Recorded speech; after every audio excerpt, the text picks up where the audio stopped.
Good afternoon, everyone. Thank you for joining us today and over the past few days. This afternoon, Rear Admiral John Mauger will be providing an update on the most recent findings from ROV operations in search of the Titan submersible. He will provide a brief statement and provide the opportunity for questions after. Please limit your questions to one per outlet.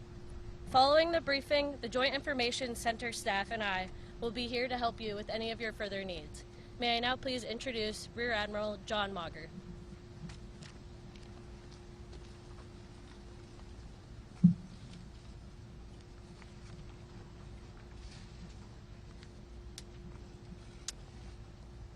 This morning, an ROV, or remote operated vehicle, from the vessel Horizon Arctic discovered the tail cone of the Titan submersible approximately 1,600 feet from the bow of the Titanic on the seafloor. The ROV subsequently found additional debris. In consultation with experts from within the Unified Command, the debris is consistent with the catastrophic loss of the pressure chamber. Upon this determination, we immediately notified the families. On behalf of the United States Coast Guard and the entire Unified Command, I offer my deepest condolences to the families. I can only imagine what this has been like for them, and I hope that this discovery provides some solace during this difficult time.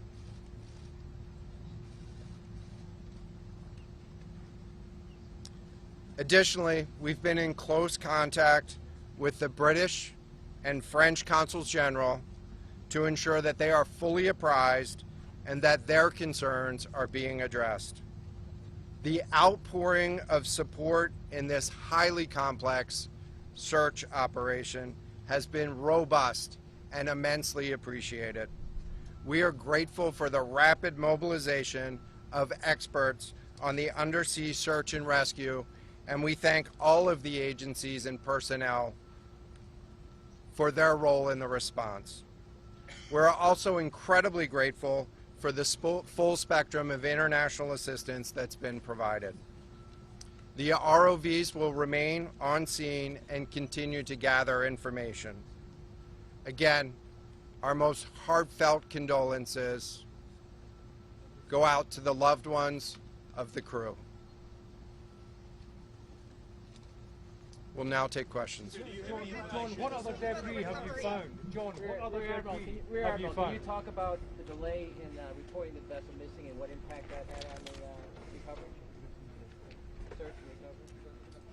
This was a incredibly complex case, and we're still working to develop the details for the timeline involved with this casualty and the response.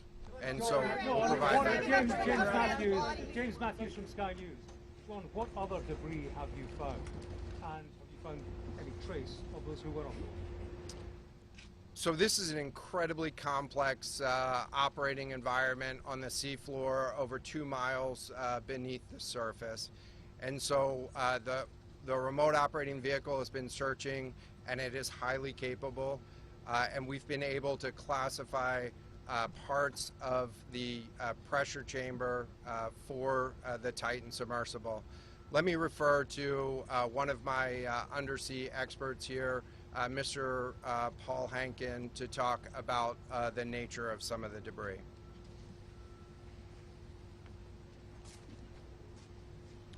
Thank you, Admiral. So essentially we found 5 different major pieces of debris that told us that it was the remains of the Titan. The initial thing we found was the nose cone, which was outside of the pressure hull. We then found a large debris field. Within that large debris field, we found the front end bell of the pressure hull. that was the first indication that there was a catastrophic event. Shortly thereafter, we found a second smaller debris field.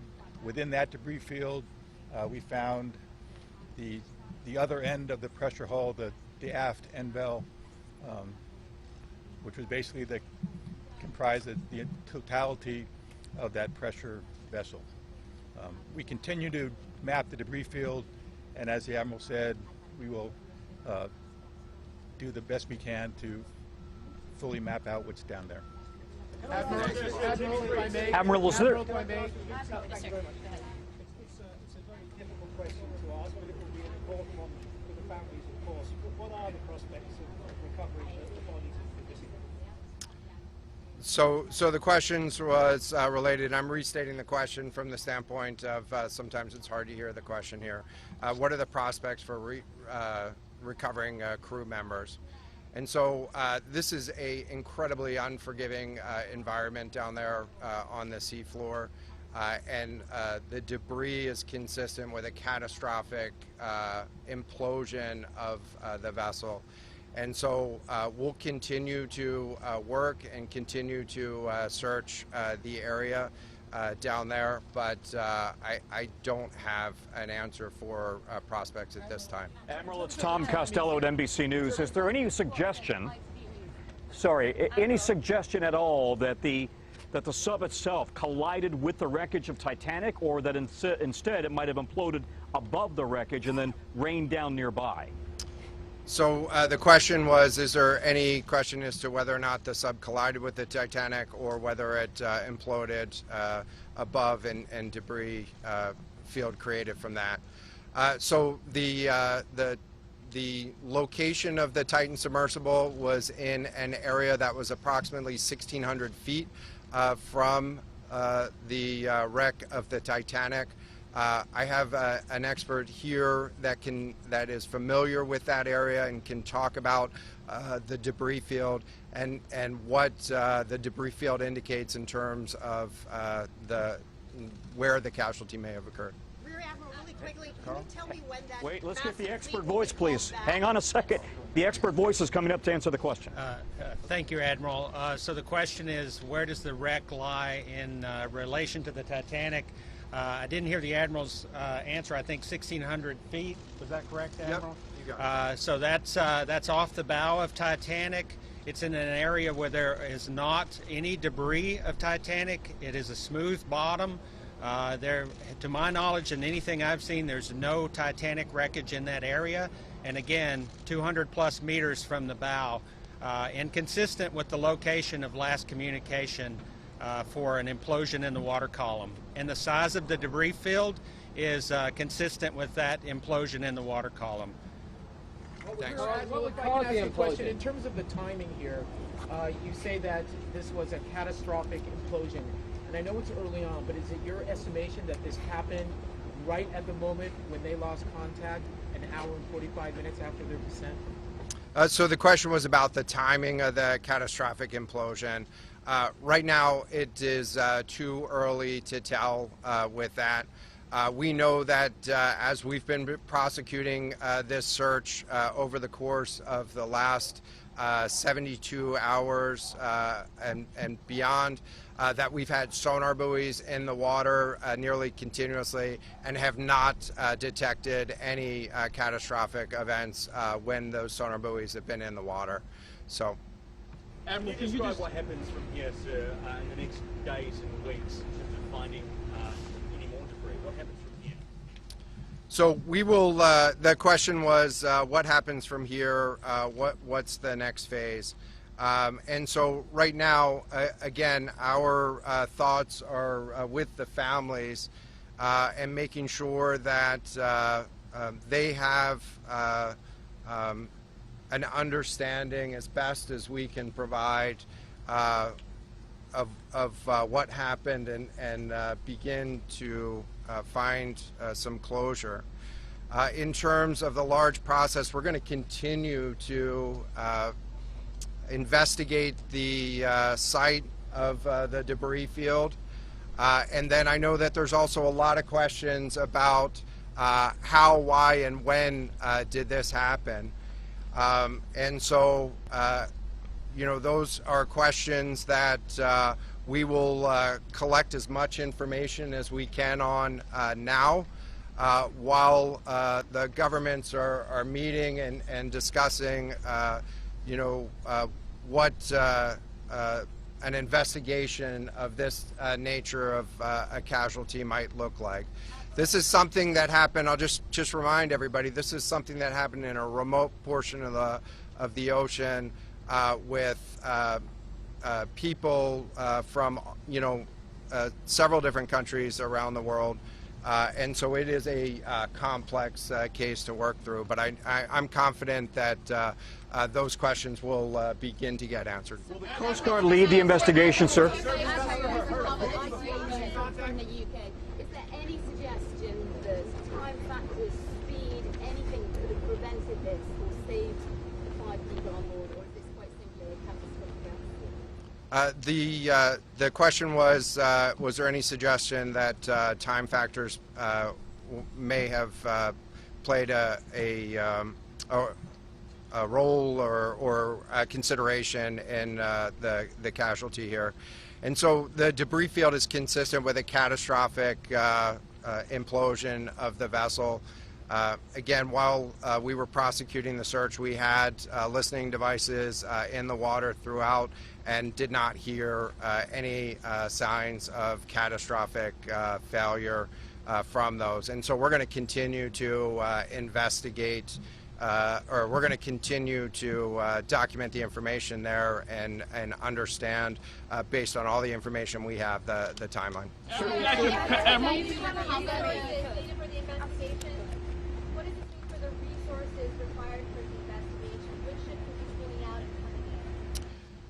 So the question was, what are the resources required for the investigation, and which ships will be pulling out and staying in?